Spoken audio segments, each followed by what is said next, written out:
Ventura. We got these horrific tornadoes, 170 mile an hour winds. They estimate. I mean, this is crazy. I can't imagine what a hellish nightmare that would be. That's organic suffering for you. You know, I'm living to be 120. That's a promise that God made in the book of Genesis, chapter 6. I can't remember what verse it was, but, you know, you look at a guy like Hal Lindsey. I just looked up his age. He's 89. The guy looks better than some men I've seen in their 40s. So he knows what he's doing. Yeah, I fully intend myself. I'm middle aged. I fully plan on living to be 120. So any lady I end up with, I'm going to help her to make it to be 120 too. And we'll enjoy our lives. We're not going to be in pain either. That's the only way to live, because I wouldn't want to live any other way. And there's ways to do that. Mind over matter, trusting in God and His promises. Yeah, I think that you can make it to 120. Thinking of the body like a machine. Yeah, you put the right substances in your engine, then your engine can last 10 times longer than most people's engines. You take care of stuff. And the same holds true for your body.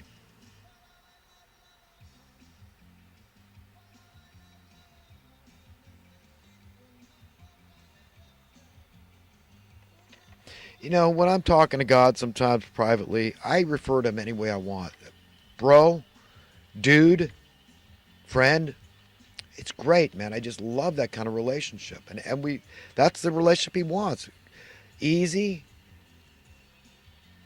no pressure, path of least resistance. This is it, man. Being His friend, it's the greatest thing in the world. I would recommend it to anyone. You know, my mom died young. Her first heart attack took her life. There was complications, some thrombosis, and she didn't believe in taking care of her diet very well. But I think she was stressed out. My dad always said that she never got over the loss of her dad, who died at she was either 13 or 14. I'm not sure on the details, but he said her emotional maturity stopped at that age. But that's tough to lose the dad. The dad is very important to the ladies, and for her to lose her dad that young was pretty tough. But yeah, my mom died. The older I get, I think, God, she was such a young lady. 47? Well, she was almost 48. It was a month before her 48th birthday. But that's rough, man, losing your mom when you're 21. But then I think about my dad, who lost his mom when he was 8 years old, and I don't feel so bad for myself. But it's all the more reason to take care of your health and strive to attain longevity. Mother Mary her name was Mary. Mary Frances Restovich. Both her parents were Dalmatian, so I'm full half Dalmatian, whatever that is, right? Not the dog, the nation, the island off the coast of Croatia. Eastern European, I guess you might say, to be generic about it all. On recycling, this China was having this funny stuff, man. They're sending back trash. Funny. Well, there are solutions. We could make everything 100% biodegradable. That's it. All packaging, make it by law, got to be biodegradable. Either that, and take a mayonnaise jar. Who wants to clean out a mayonnaise? You know how hard it is, even with soap and water. It's hard to get the mayonnaise out of a jar, so people throw it in the recycling like that. And they don't like it at the recycling. That's gross. Can you imagine sitting around for how much that would stink? So my idea is to line it with a plastic bag that can be discarded, plastic, something biodegradable, right? So that once you take that out, the jar is clean. They used to have deposits. That's another way to do it. If there's enough deposit, people will make an industry out of this. Do you understand? And that's it. There'll be an industry. And it's all it's money and cash is circulating. There's the flow, the velocity of the currency. So if there are deposits, you understand how and the government could jumpstart a program like that. Say, here, we're giving people a subsidy, a stipend, because they got to pay deposits now at the grocery store, and it's a hassle. It's taking labor and all this, but it'll work itself out. It'll pay for itself in time. So, turns out to be a beautiful thing.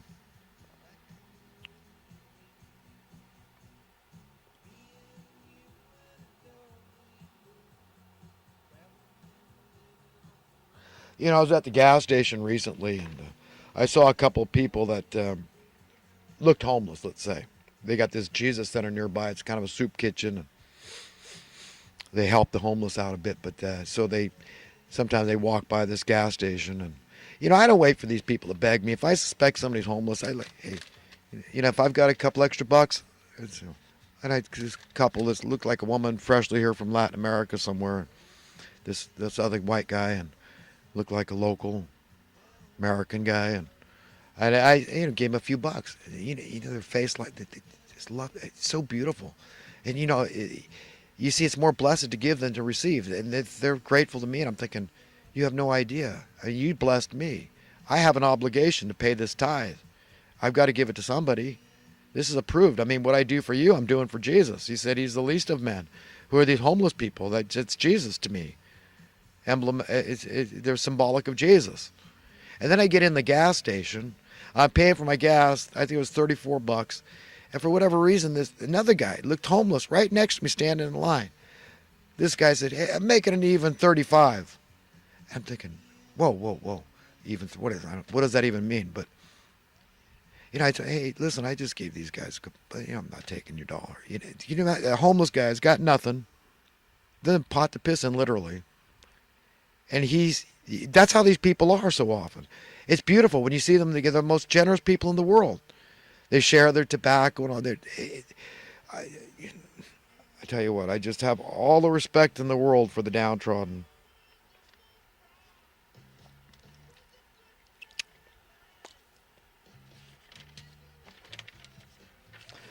Okay, friends. I'll share a few thoughts from this past couple of weeks. My tape is almost over, but I could probably share a couple of things here.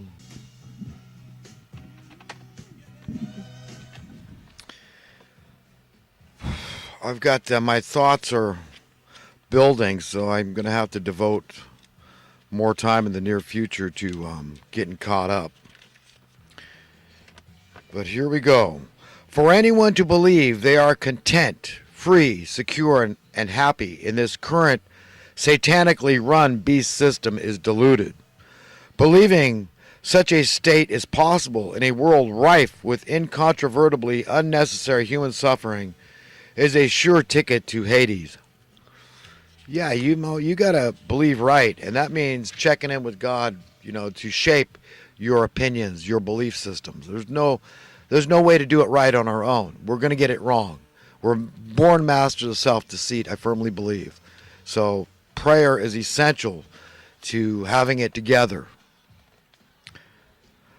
The very first thing out of all the things I would eliminate in my idea of a perfect world, hands down, would be poverty.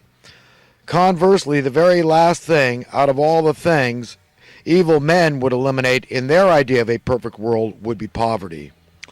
Basically, heaven would be hell to evil men. That's right. If they lived somewhere where they couldn't have an advantage over others, they'd be miserable. That's why they're not going to exist in the world of tomorrow. At the renewal of all things, the harvest of the souls of men, when God metes out justice on the earth and separates the wicked from the righteous, no, there's not going to be anybody left there that would want to have an advantage over another. So there's not going to be any need for money, because that's the whole idea, okay? When collective humanity finally hits the proverbial wall like never before in history, many, if not most people, will be shocked, even profoundly traumatized by the events. Interestingly enough, the righteous ones will not be surprised. They've been paying attention and expecting a monumental, never before seen, biblical level sea change as being necessary to bring about the positive changes the decent inhabitants deserve. Being financially satisfied for many, if not most, often requires very little. For example, in my estimations, it is flatly impossible for a single man to be satisfied. To argue otherwise is to suggest a man can successfully be self-satisfied, a disgusting, ill-informed notion which leads only to perpetual hopeless loneliness. Far better to be financially dissatisfied than romantically. And here's a poem I titled The Allure of True Love. To fall deeply in love, genuine love, is the ultimate tightrope walk between life and everlasting life, commonly referred to as death, but is really only an extension of sleep. And even in our deepest sleep, we can, if we know what we want more than anything else, tangibly experience the unsurpassable thrill of falling truly in love, enjoying a state of perpetual growing bliss for all eternity. So who would resist the allure of true love? To what possible avail?